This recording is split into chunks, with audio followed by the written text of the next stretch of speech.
जहां केंद्रीय गृह मंत्री अमित शाह ने ये कहा है कि देश में कोई कमी नहीं है और एक्साइज ड्यूटी भी घटा दी गई है। वहीं एक और जानकारी मिल रही है, सरकार ने कमर्शियल एलपीजी के आवंटन का कोटा बढ़ा दिया है। सरकार ने कुछ सेक्टर के लिए कोटा बढ़ा है। 50% कमर्शियल एलपीजी आवंटन के अलावा 20% अतिरिक्त देने का फैसला लिया है।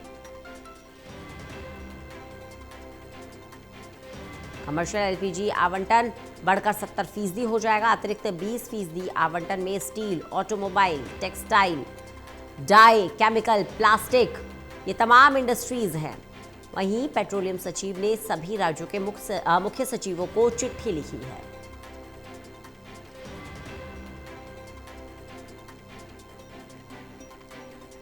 तो सरकार की संभव कोशिश है कि मिडिल ईस्ट में जो हालात बने हुए हैं उससे देश में किसी तरीके का पैनिक क्रिएट ना हो और आवंटन बढ़ाया जाए। सरकार ने कमर्शियल एलपीजी का आवंटन कोटा बढ़ा दिया है। सरकार ने कुछ सेक्टर्स के लिए ये कोटा बढ़ाया है।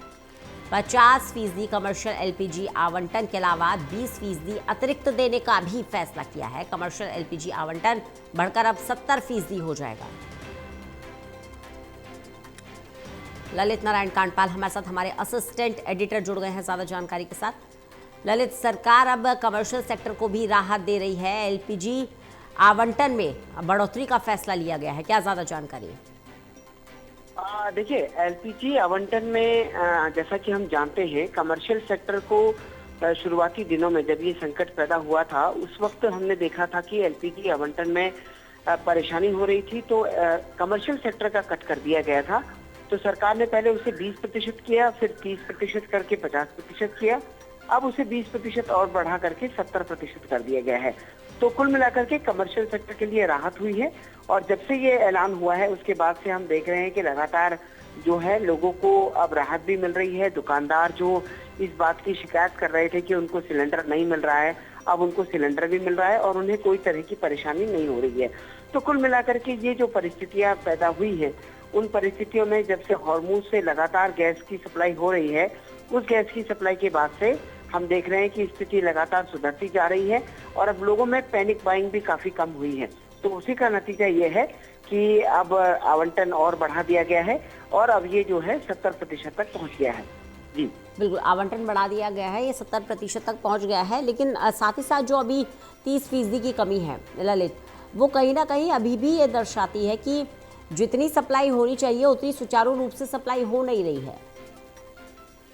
देखिए, बिल्कुल, क्योंकि जिस तरीके से सरकार ने कैपिंग की हुई है कमर्शियल सेक्टर पर और खुद सरकार की तरफ से ये जानकारी दी गई है कि लगातार उसको बहाल करने की कोशिश की जा रही है, तो उसी कड़ी में हम देख रहे हैं कि लगातार जिस तरीके से ये बहाल हो रहा है उससे धीरे धीरे स्थिति नियंत्रण में आती जा रही है।